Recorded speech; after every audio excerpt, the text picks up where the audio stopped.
Hello and welcome to this special telecast on the Gujarat elections with me, Frank Pereira. Campaigning has ended for the first phase of the Gujarat elections that will be held on Saturday. The voting for 89 seats in 19 districts of the state will take place from 8 a.m. on the 9th of December. Chief Minister Vijay Rupani is among 977 candidates in the fray in the first phase. Let's take a look at some of the key candidates and their constituencies.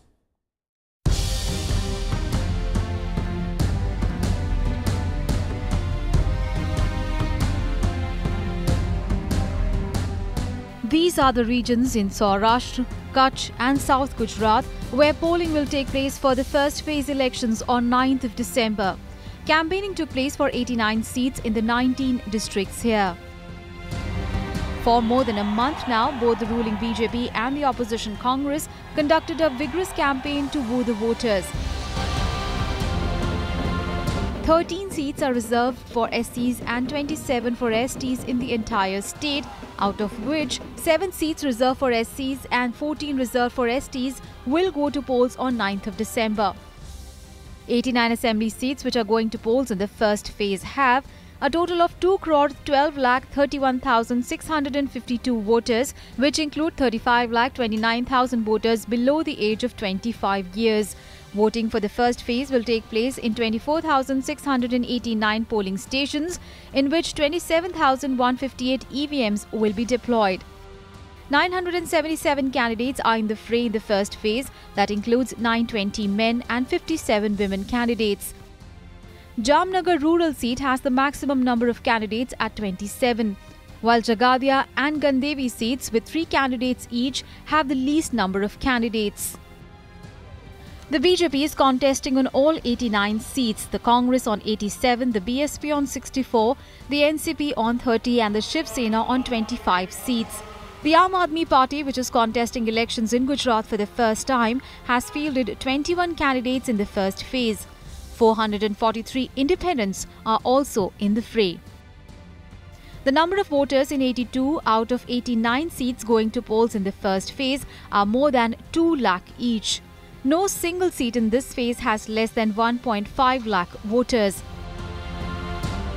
Chief Minister Vijay Rupani will contest in from Rajkot West, while Tourism, Forest and Tribal Affairs Minister Ganpat Bhai Vasawa is in the fray from Mangrol seat. Agriculture Minister Chiman Siparia is contesting from Jamjodhpur. Congress Legislative Party Shakti Singh Gohil is contesting from Mandvi seat, while former Congress President Arjun Singh Modwadia is in the fray from Porbandar. The electoral fate of all these leaders in this election will be decided in this phase alone. Bureau Report, Rajya Sabha TV.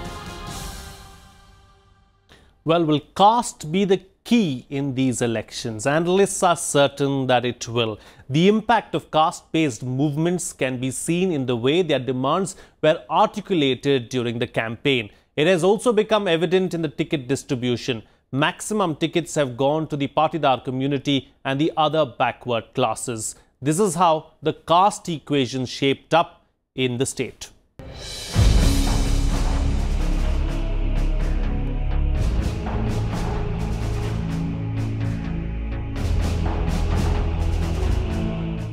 The politics of caste is not new in the state of Gujarat. In fact, it all started in the 1980s when Congress formed a caste-based electoral alliance in Gujarat called CAM. It was an abbreviation for Kshatriyas, Harijans, Adivasis and Muslims. In 1985, this alliance won the Madhav Singh Solanki-led party 149 seats.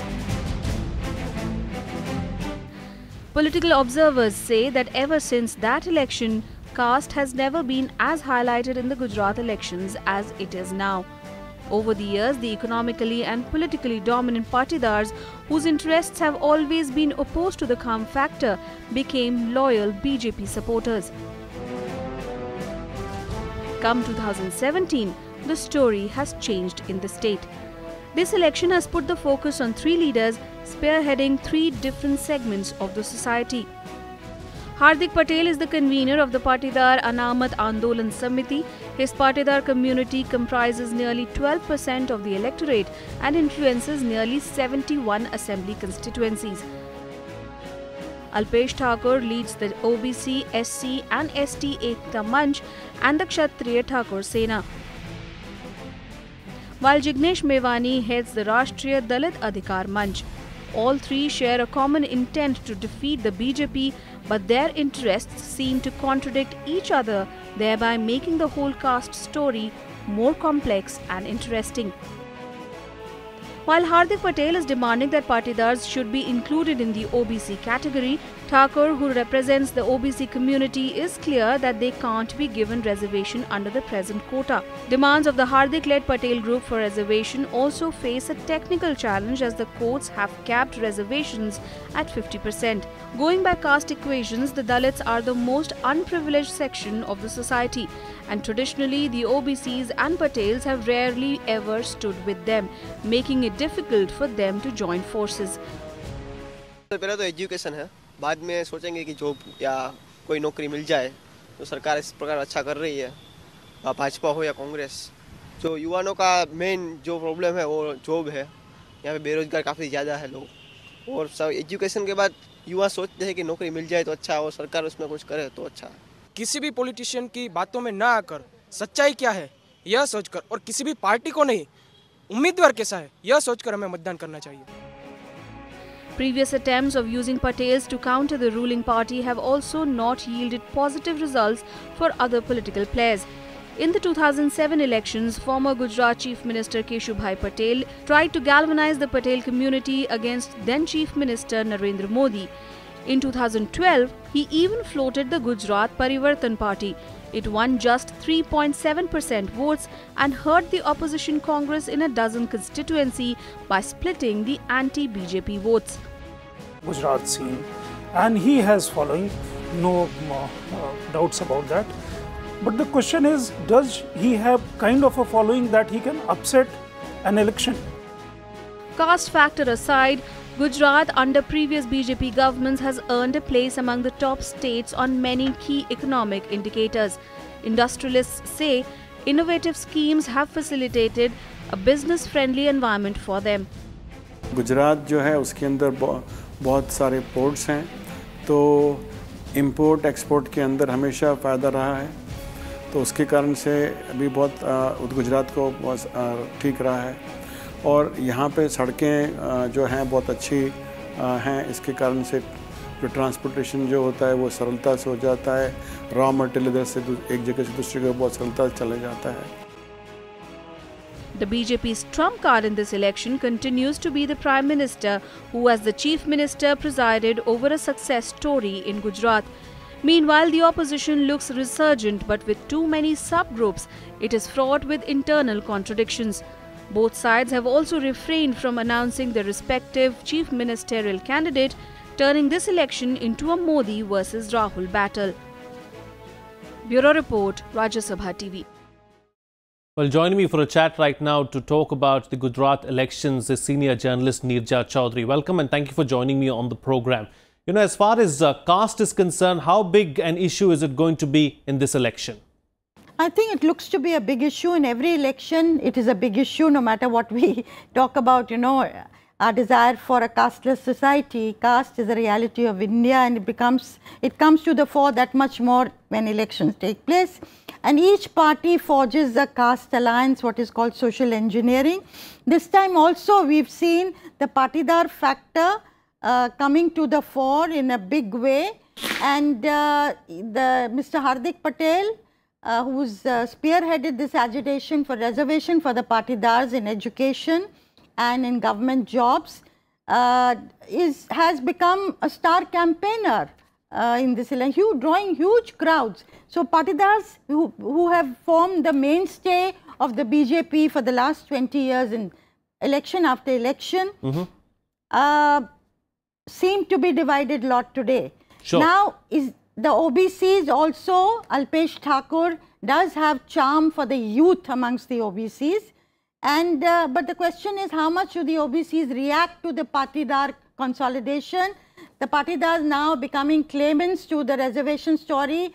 Some OBCs fear that it will be at their expense, though Right. Hardik Patel has talked about the 50% line drawn by the Supreme Court that you can't have reservations beyond that, not being sacrosanct. Congress has given him a formula of how it can be done. Sure. Now, how much of that is bought by the Patidar? But definitely everybody concedes that there is going to be a division in the Patidar vote. One very interesting thing that's happening this time, which did not happen in the 2012 elections under Keshubhai Patel, who floated his own Gujarat Parivartan party.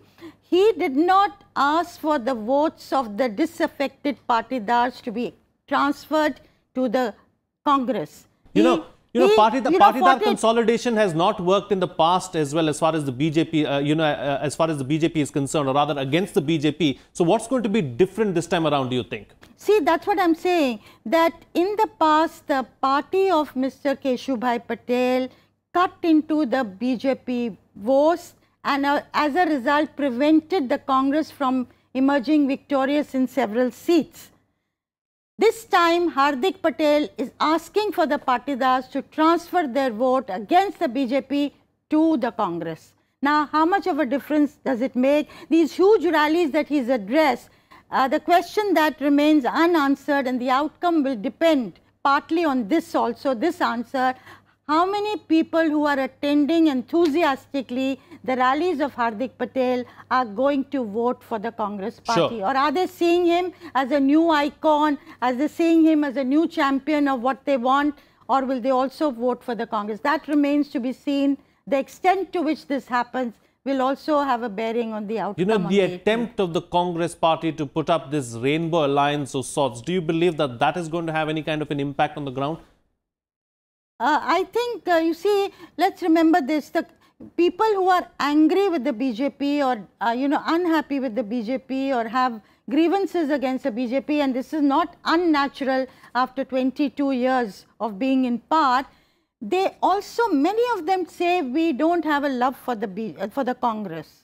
But they talk about, many talk about, an arrogance having crept in the BJP government, and they talk about teaching the BJP a lesson in order to reform it so that next time around there can be corrective. That's a very interesting thing that I came across. The other interesting thing is, while there is unhappiness with the BJP government, the Prime Minister's popularity endures, it's intact. Sure. People have no problem with the Prime Minister, and the Prime Minister is making an all-out Talking bid. about the Prime Minister's popularity, we'll talk about the Prime Minister's popularity in just a bit in our next segment, but for now, we'll slip into a short break. Do stay with us. Neerja Chaudhary will be right back.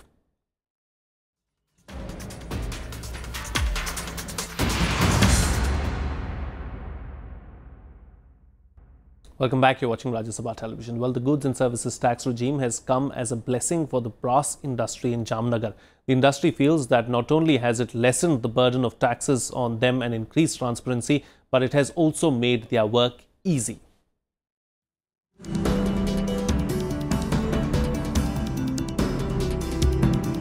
Located some 325 kilometers from Ahmedabad, Jamnagar is a prominent industrial destination in Saurashtra. Besides two strategically significant petroleum refining units, its brass industry is well known not only in India but across the world. Its brass products service domestic industries right from sanitary ware to automobiles. Even Boeing and NASA prefer to place their orders here. In the election season, the industry feels GST is a great help to them. Jamnagar के ऊपर कोई extra burden बढ़ता नहीं है। सामने यहाँ से निकला हुआ माल कोई भी सेंटर में जाएगा, उनको उसकी क्रेडिट मिलेगी। अदरवाइज क्या था, गुजरात के बाहर जो CST पे जाता था, वो CST किसी को क्रेडिट नहीं मिलती थी। अभी भरा हुआ एक रुपया हमारे बायर को भी क्रेडिट मिलेगा। ओवरऑल कॉस्ट ऑफ प्रोडक्शन इससे कम होगी और बिजनेस बढ़ सकता है, ऐसा मेरा मानना है।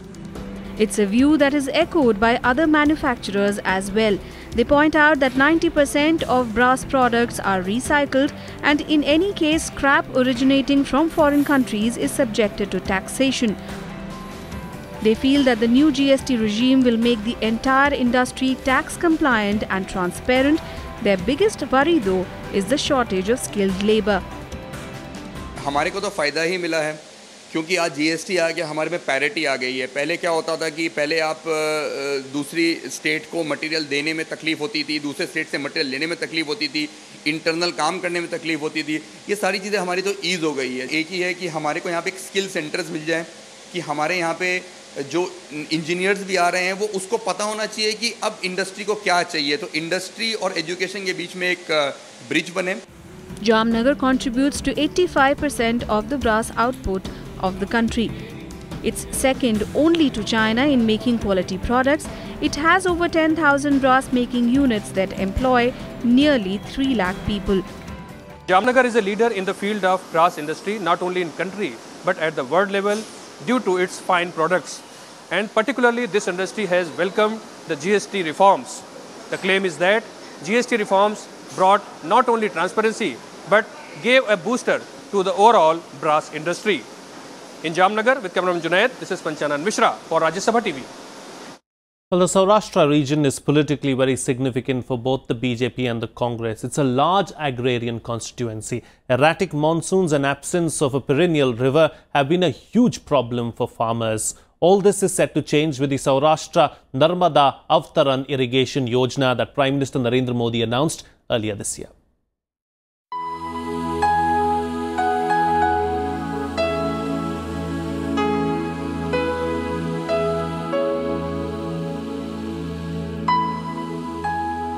Ahead of the 2012 Assembly elections, then Chief Minister Narendra Modi announced an ambitious project to permanently end the water problems of Saurashtra. The Saurashtra Narmada Avtaran Irrigation Yojana was intended to fill up 115 dams and supply irrigation and drinking water in the region. With the deadline of December 2019, the project is of course still a work in progress. But already, Surendranagar district is witnessing a huge change. Farmers are counting themselves among the biggest beneficiaries of the project, although in the urban areas, people still face a shortage of drinking water. Machine से पानी लेना पड़ता है, जहाँ तक canal का काम हुआ है उधर सब पानी मिलता है। तो अभी इस साल तो बारिश ज़्यादा है, मगर 2 साल पहले जब बारिश कम था तो सब लोग नर्मदा के ऊपर ही नपते हैं। तो अभी ये नहर आने से फायदा हुआ? हाँ, नहर आने से अभी फायदा है। सब कुछ ठीक ठाक चल रहा है, पर जो सिस्टम चला है उससे ज़्यादा सिस्टम अच्छी चल रही है, ऐसी मानते हैं। अच्छा। तो बीजेपी सरकार चल रही है, बहुत बढ़िया काम कर रही है, कोई प्रॉब्लम नहीं है। और क्या सुधार चाहिए? अभी तो क्या है, वो सड़क में कोई सुधार नहीं हो, खेतीबाड़ी में थोड़ा सुधार चाहिए, क्योंकि हमारे खेती प्रधान गाँव है, दूसरा कुछ नहीं, और एजुकेशन में बड़ा होना चाहिए। Water shortage has also been a serious issue in the Kutch region. And here too, the project to bring in Narmada water is making a significant difference. As canals bringing the Narmada water to irrigate fields, villagers say the drinking water situation also has seen a substantial improvement. पानी वाला तो साहब dam है, हमारा dam के अंदर बरसात हो तो पानी आता है, और जो बरसात न हो तो फिर काड़ वाला काड़। अभी ये डैम का ही पानी है, डैम का चालू। और बाकी हमारी सुविधा वो सिंचाई के लिए पानी मिलता है कि नहीं? साल भर मिल जाता है। मिल जाता है। साथ पड़े तो ये ऊंचान में है, वो नमद में है, तो हम बच्चा लोग हाँ गाड़ी तो ये कच्चे रास्ते पे तो गाड़ी जावे नहीं, तो गाड़ी तो फंस जावे। हावी रोड होए तो बरसात में भी गाड़ी चला जावे। Given that water has traditionally been an emotive issue in Saurashtra and Kutch regions, the success story of the Saurashtra Narmada Avtaran Irrigation Yojana is likely to play a positive role for the BJP in a majority of seats in these regions. It's a big relief to farmers and common men of Kutch. The farmers are now getting water through this canal of Sardar Sarovar Dam, which is now flowing to the different areas of Kutch. You can see behind me, there is a pumping set which is pumping the water into the fields, and the farmers are now getting the benefit of it. Surely BJP might get the advantage in this case here in Kutch for this elections. In Kutch, with cameraman Junaid, this is Panchanan Mishra for Rajya Sabha TV. Well, Neerja Chowdhury, senior journalist, is still with us on the program. You know, the Prime Minister has announced several such schemes as far as Gujarat is concerned. Now, you know, as far as Prime Minister Narendra Modi's popularity in Gujarat is concerned, do you believe that it is still a big factor? I think it remains, even as I was saying earlier, even those who were expressing their angst and unhappiness with the government in Gujarat say, "Hame Modi ji se koi pareshani nahi hai." They are the same people who say that. And, you know, the notes he's been striking as the son of the soil. I was at one of his meetings in Rajkot just then, where when he arrived, that people still have that kind of an emotional connect with him. I was sitting in the women's enclosure and they got atop the chairs, and it wasn't only to watch the helicopter. So that is a fact. So the BJP has a very well-oiled election machinery, booth level management, no dearth of resources, workers, and a strategy which is constantly undergoing a change, plus Narendra Modi as its trump card. On the other side, you have a desire for change, and this is, in some communities much more so than in others, much more in the rural areas than in the urban centers. And you have, a mahal being created as a result of this desire for change for these three figures that we talked about: Hardik Patel, Jignesh Mevani, Alpesh Thakur. Right. But the Congress, the benefit of all this may go to the Congress, but the Congress's handicap is that it doesn't have a credible, charismatic chehra, the face like Prime Minister Modi. Okay, all right. On that note, then we'll have to call it a wrap on this special telecast. Neerja Chaudhary, thank you so much for joining us on the program and putting things into perspective for us. That's it from me. Do stay tuned to Rajya Sabha Television.